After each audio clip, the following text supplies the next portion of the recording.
Fascism does not happen without genocide. This is what Luke Alexander is saying, and it's interesting because I spent the whole night being sleepless because I have 2 degrees, one in international law, where I focused on political conflict, and a lot of that was the case studies of all the wrongdoings, including all the bad things, very bad things that happened to the people that were suffering under extremist governance, right? And we are lacking the urgency and the clarity as to what fascism actually means. We think we can sue and it will topple it. We think we can elect and we can topple it. That's not how it works. And even the political actors that's supposed to be on our side are choosing to keep the illusion that there is no war in Ba Sing Se. Do you understand that there is G side, which we all know what that is because we see GAZY, right? But there's also what?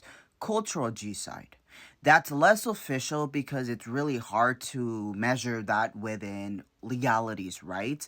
But it's really the adaptation of official rules and measures in order to justify the exclusion, the prosecution, and the deportation of a certain culture that you don't want to exist, right? Whether you want it to exist in your country or somewhere else doesn't matter. You don't want it in your country, right? Once upon a time, they forcibly sterilized Latina women because they didn't want them to have children, because they didn't want Latino children. And now they're pushing on that by deporting everyone who looks brown, right? By detaining everyone who looks brown. If you're a Latino citizen, it doesn't matter. You will get detained.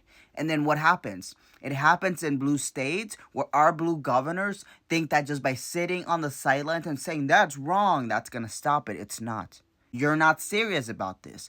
Our politicians are not serious about this. When I see Hakeem Jeffries say that the future of the Democratic Party is basically the establishment Democrats, I lose faith that there will be accountability. I will lose faith that what we're not going to do is just, accept ICE just in a lower level and then just make it blue. Say, well, at least it's not red government beating you up, it's blue.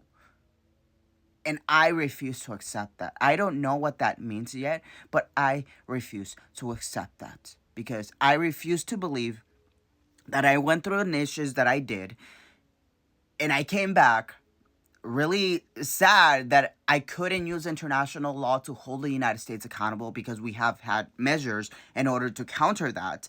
So I was like, you cannot hold the United States accountable from outside. So you have to do it from inside. I came here. I had some plans, right? I was like, I'm going to do XYZ. This is how I'm going to transform it. And then what happened? The administrative agencies toppled under authoritarianism. Before that, I knew that the rule of law, so the courts, lawyers would topple to authoritarianism. So that's when I went somewhere else, right? I was like, I need a new avenue to do the impact that I want. And then that toppled. And it just seems that everything topples, right? But the thing is that I have no choice but to keep fighting and finding new ways to fight because this won't end on itself. But the thing is that I cannot be the only one sensing the urgency against our lives, right? Against our existence. And I remind us, Federalist 28, I don't care if this gets me in trouble because if I get in trouble through this, you can probably find me on Sengayo 3, which just means Sengayo number 3. This is my second account. We're going to read it. Federalist 28 by Alexander Hamilton. Alexander Hamilton is our founding father, right? So let's acknowledge that. If the representatives, so those you elected into government, of the people betray their constituents, so you, your voters, which mostly it's less you and more the constitutional protections, the constitutional authorities.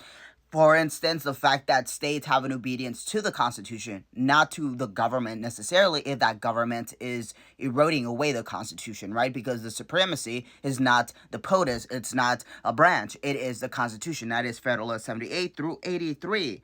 But if this happens, there is no resource left, so there is no option left. And so in the invoking of that original right of self-defense, of self defense, which is paramount to all positive forms of government, and which against the usurpations, so that the violations of the national rulers, the federal government, may be exerted with infinitely better prospect of success than against those of the rulers of the individual states.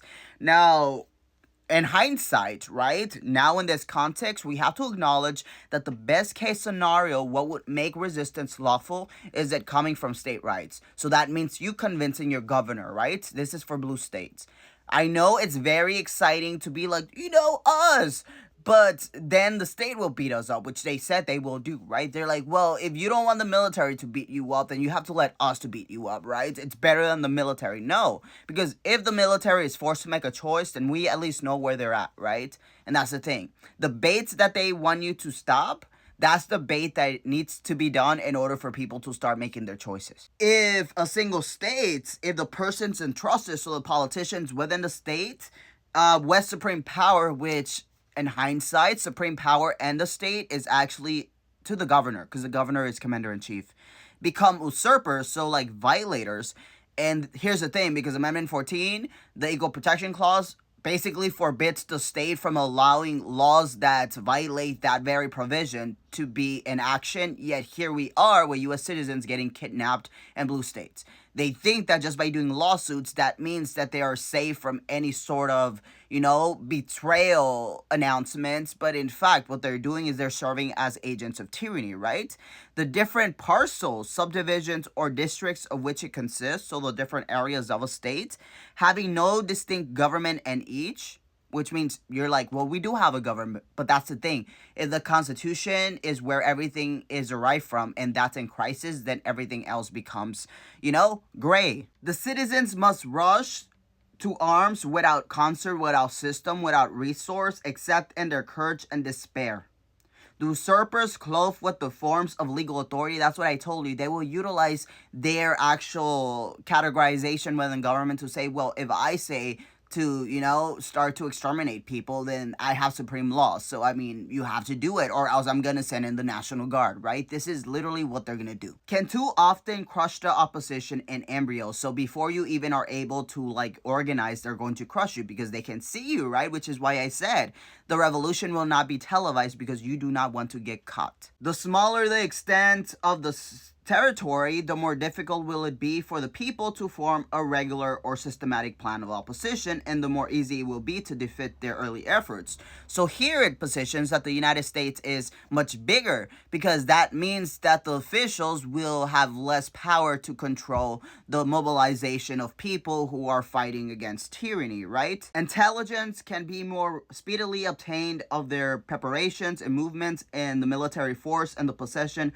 of the usurpers can be more rapidly directed against the part where the opposition has begun. That's what he said. He's going to send in the National Guard.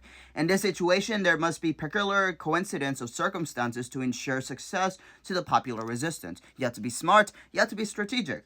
The obstacles to usurpation and the facilities of resistance increase with the increased extent of the state, provided the citizens understand the rights and are disposed to defend them. The natural strength of the people in a large community in proportion to the artificial strength of the government is greater than in a small, and of course more competent to a struggle with the attempts of the government to establish a tyranny. Power being almost the rival of power, the general government, so the federal government will at times stand ready to check the usurpations of the state governments, and the state governments will have the same disposition towards the federal government. We're not seeing that right now, right?